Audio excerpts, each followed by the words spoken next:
Hai teman-teman, apa kabar kalian hari ini? Hari ini kita akan belajar tentang toga. Sampai jumpa ya di slide berikutnya. Yuk kita lihat apa itu toga. Tanaman obat keluarga atau disingkat toga adalah tanaman hasil budidaya rumahan yang berkhasiat sebagai obat. Sejak zaman dahulu, tanaman ini dijadikan sebagai bahan alami untuk mengatasi berbagai penyakit dan menjadikan tanaman tersebut sebagai obat keluarga. Khususnya di Indonesia, toga ini dikenal dengan nama apotik hidup. Fungsi dari toga adalah sebagai sarana untuk mendekatkan tanaman obat kepada upaya-upaya kesehatan masyarakat yang meliputi 1. Upaya preventif atau upaya pencegahan. Yang kedua, upaya promotif atau upaya untuk meningkatkan serta menjaga kesehatan. Dan yang ketiga, ada upaya kuratif atau upaya untuk menyembuhkan penyakit. Manfaat dari toga itu sendiri antara lain untuk memenuhi kebutuhan obat-obatan herbal keluarga, sebagai perawatan tubuh atau kosmetik alami seperti lidah buaya, sebagai sumber penghasilan sampingan karena dapat dijual dan menghasilkan uang. Yang keempat, dapat digunakan untuk bumbu pelengkap masakan seperti kunyit, jahe, dan lain-lainnya. Dan yang terakhir, untuk menambah nilai estetika pada halaman rumah. Yuk kita lihat apa saja toga dan manfaatnya. Yang pertama ada lengkuas.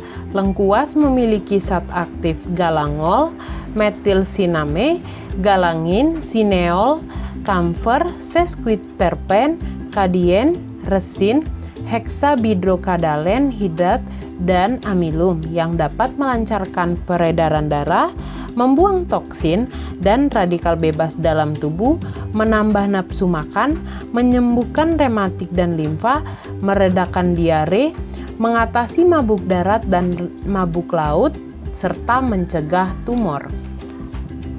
Selanjutnya ada kunyit. Kunyit biasanya digunakan sebagai bumbu dapur dan pewarna makanan. Nah, kunyit ini dapat bertindak sebagai antimikroba, pencegah kanker, mengatasi penyakit MAH, menurunkan kadar lemak dan kolesterol dalam darah, sebagai antioksidan, mengatasi rasa mual, pembalut luka, dan menghilangkan gatal-gatal pada kulit. Selanjutnya ada jahe. Jahe dapat membantu menyembuhkan batuk nih, apalagi sedang dalam masa pandemi corona. Nah, jahe juga dapat meningkatkan kekebalan tubuh atau imunitas diri. Nah, jahe ini dapat mengatasi masuk angin, sakit kepala, mengatasi mabuk darat dan mabuk laut, sebagai obat luka memar, dan dapat menghambat oksidasi kolesterol. Jadi, jahe ini sangat bagus teman-teman. Selanjutnya ada lidah buaya. Lidah buaya ini dikenal dengan tanaman aloe vera yang sering digunakan oleh pakar kecantikan untuk menghilangkan jerawat, menjaga kesehatan bulu mata, memperkuat rambut, dan mengurangi ketombe, menghilangkan flek hitam pada wajah, dan menutup pori-pori wajah yang terlalu besar. Selain itu, lidah buaya ini dapat juga digunakan untuk melancarkan peredaran darah, membantu proses penyembuhan pasca operasi, menyembuhkan TBC, asma, batuk, anti peradangan, dan membantu tekanan darah yang tinggi. Selanjutnya ada daun kemangi.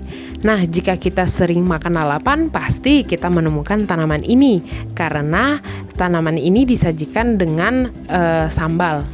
Ada dari kita yang tidak memakan kemangi tersebut dikarenakan bau khas dari kemangi itu, dan ada pula yang menyantapnya bersama dengan menu makanan. Nah, bagi mereka yang tidak makan, maka rugilah mereka dikarenakan salah satu fungsinya adalah untuk menetralisir racun yang mungkin saja terbawa pada makanan tersebut, terutama pada makanan yang dibakar.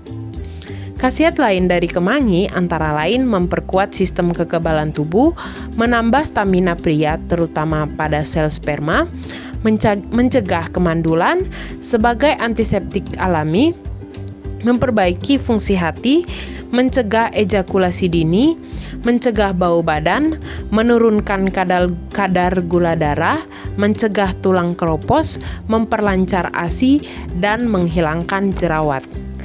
Banyak kan teman-teman fungsinya? Nah, selanjutnya ada daun sirih. Nah, daun sirih ini biasanya sering digunakan untuk nyireh yang fungsinya untuk memperkuat gigi dan membunuh bakteri yang aktif dalam mulut. Selain itu, dapat mengatasi beberapa masalah kesehatan seperti mimisan, sakit gigi, gusi bengkak, bisul, bau badan, bau ketiak, menghilangkan penyakit kulit, melancarkan datang bulan yang tidak teratur, mengatasi batuk, sariawan, mempercepat proses penyembuhan luka bakar, dan demam berdarah, serta sebagai obat kumur alami untuk membunuh bakteri aktif dalam mulut. Selanjutnya ada kencur. Nah, kalau mbak-mbak jamu lewat nih, biasanya, mbak, beras kencur mbak. Nah, ini dia nih tanamannya. Nah, kencur ini ternyata dapat digunakan sebagai bumbu masakan yang digunakan untuk membuat sayur bening. Jadi, tidak hanya untuk jamu ya. Beberapa khasiatnya antara lain untuk memperlancar haid, menghilangkan rasa lelah, mengatasi batuk, dan sebagai anti peradangan lambung. Terus gimana nih tanamnya, susah tidak ya? Yuk simak baik-baik.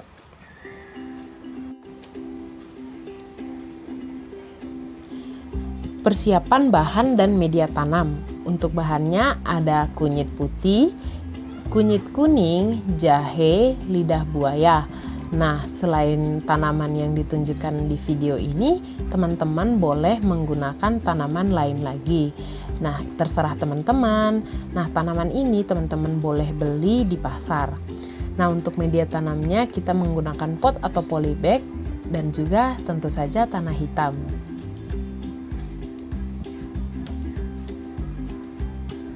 Nah, yuk kita intip cara menanamnya. Nah, di sini saya akan mempraktekkan cara menanam kunyit putih. Nah, untuk kunyit kuning mengikuti ya. Jadi yang pertama itu teman-teman boleh mengisi pot dengan tanaman. Nah, tanahnya itu digembur-gemburkan ya teman-teman, jangan dipadetin. Setelah itu nanti teman-teman boleh mengisi pot tersebut.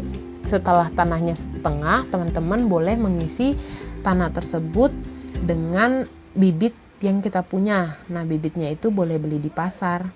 Nah, pas sudah dimasukkan, teman-teman menutupnya lagi dengan tanah. Nah, kayak gini nih jadinya nantinya. Terus jangan lupa disiram ya teman-teman.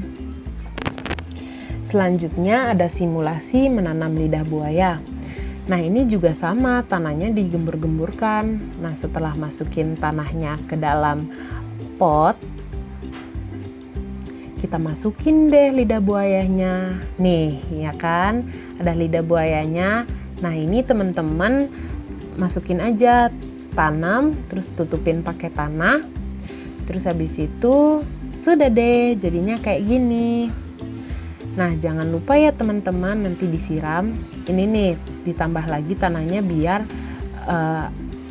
dia tuh nggak bengkok-bengkok gitu loh.